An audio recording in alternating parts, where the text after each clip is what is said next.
A Voz da Palavra apresenta Sexo antes do casamento. Deus criou o sexo para ser feito na comunhão do casamento, entre um homem e uma mulher, como um ato de amor entre o casal.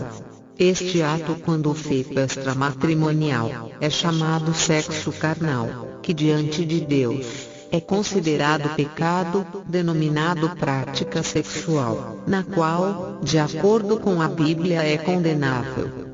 No princípio dos tempos, a relação sexual entre o casal era feita com o objetivo da procriação de nossa espécie. Os objetivos de Deus ainda é o mesmo, mas por causa da cobiça no prazer dos seres humanos, e como diz na própria palavra, por causa da fornicação, houve a tolerância no ato, porém, entre marido e mulher ao contrair o casamento.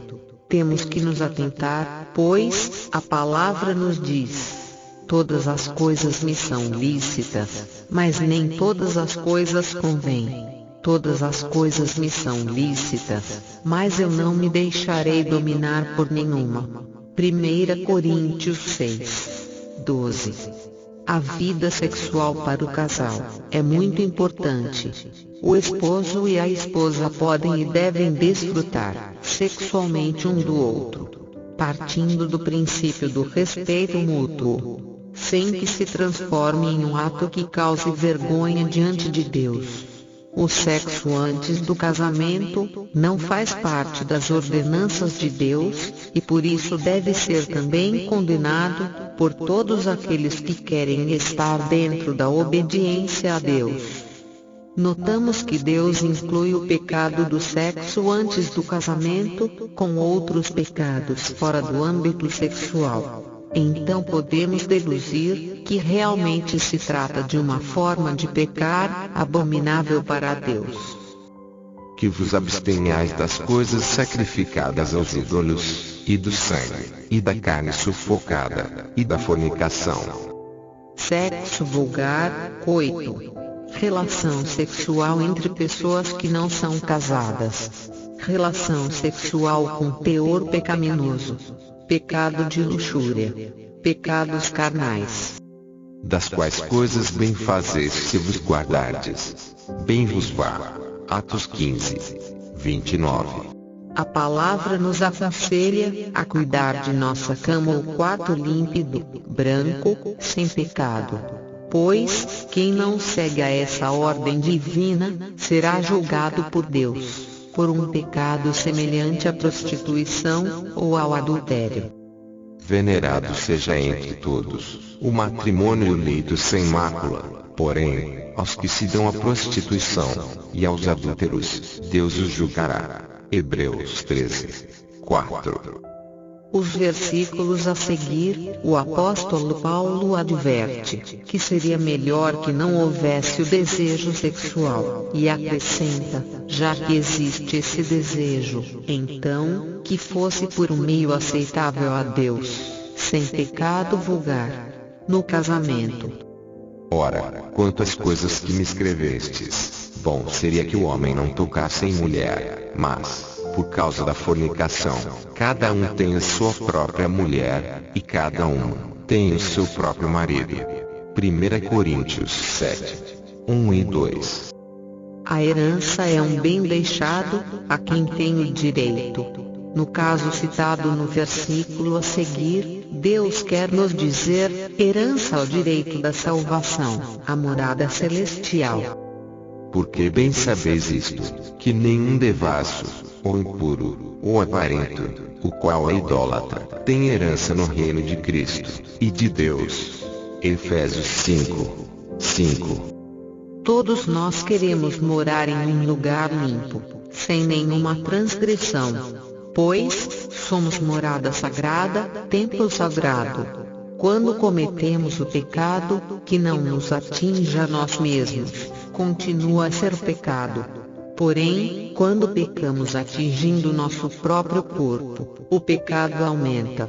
Pois, quando entregamos a nossa vida para os cuidados de Deus, deixamos de ser casa vazia para sermos templo.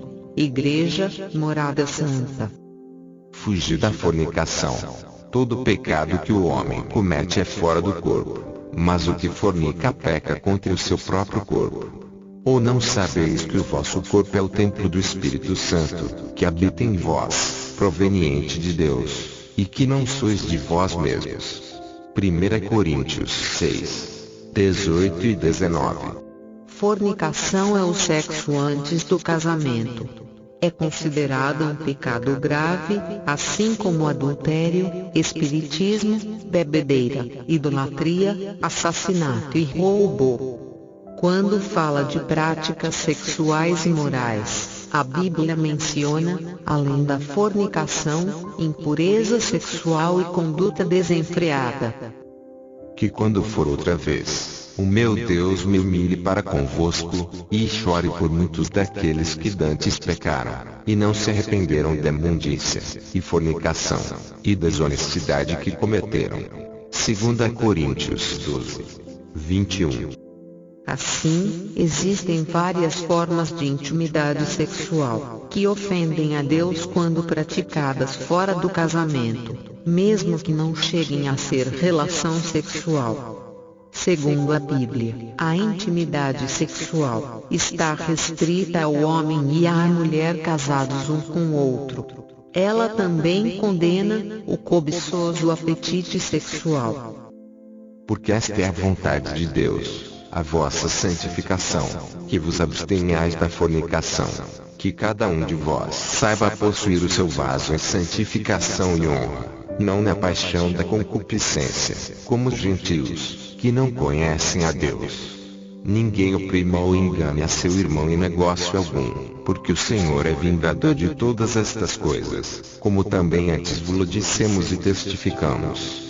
1 Tessalonicenses 4, 3 a 6. Em exemplo, vejamos o seguinte: um casal de namorados fazem a opção de não ter relação sexual antes do casamento. Porém, fazem da intimidade sexual a liberdade acima do pecado. Essa prática é considerada cobiça ou desejo no que não te pertence. Essa intimidade é chamado de apetite sexual desenfreado. Essa obsessão sexual é considerado um pecado gravíssimo na Bíblia. Mas a fornicação, e toda a impureza ou avareza, nem ainda se nomeie entre vós, como convém a santos, nem torpezas, desvergonhas, descaramentos, imoralidades, nem parvoíces, imbecilidades, nem chocarrices, gracejos, fala mansa e moral, que não convém, mas antes, ações de graças. Porque bem sabeis isto, que nenhum devasso, ou impuro, ou avarento, o qual é idólatra, tem herança no reino de Cristo e de Deus. Efésios 5, 3 a 5. De acordo com a Bíblia, aqueles que fazem sexo antes do casamento, desfaz a sua aproximação com Deus. Mortificai, pois, os vossos membros, que estão sobre a terra, a fornicação, a impureza, ou a afeição desordenada, a vil concupiscência, e a avareza, que é a idolatria, pelas quais coisas vem a ira de Deus sobre os filhos da desobediência. Colossenses 3, 5 e 6. A Bíblia aconselha as pessoas a fugir da fornicação. Isso significa que uma pessoa deve ficar o mais longe possível de qualquer coisa que possa levá-la a cometer imoralidade sexual. O prudente prevê o mal e esconde-se, mas os simples passam e acabam pagando. Provérbios 22, 3. Por exemplo, para permanecer moralmente limpo, é essencial não ter amizade com pessoas que rejeitam os princípios de Deus sobre o sexo. A Bíblia nos avisa: o que anda com os sábios ficará sábio, mas o companheiro dos tolos será destruído. Provérbios 13, 20. Alimentar a mente com pensamentos imorais também pode levar à imoralidade sexual. Porque os que são segundo a carne, inclinam-se para as coisas da carne, mas os que são segundo o Espírito, para as coisas do Espírito. Porque a inclinação da carne é morte, mas a inclinação do Espírito é vida e paz. Romanos 8, 5 e 6. Assim, é sábio evitar músicas, vídeos, material impresso e qualquer outra coisa que promove conduta e relações sexuais que ofendem a Deus. Não porei coisa má diante dos meus olhos. Odeio a obra daqueles que se desviam, não se me pegará a mim. Salmo 101, 3. Deus seja louvado.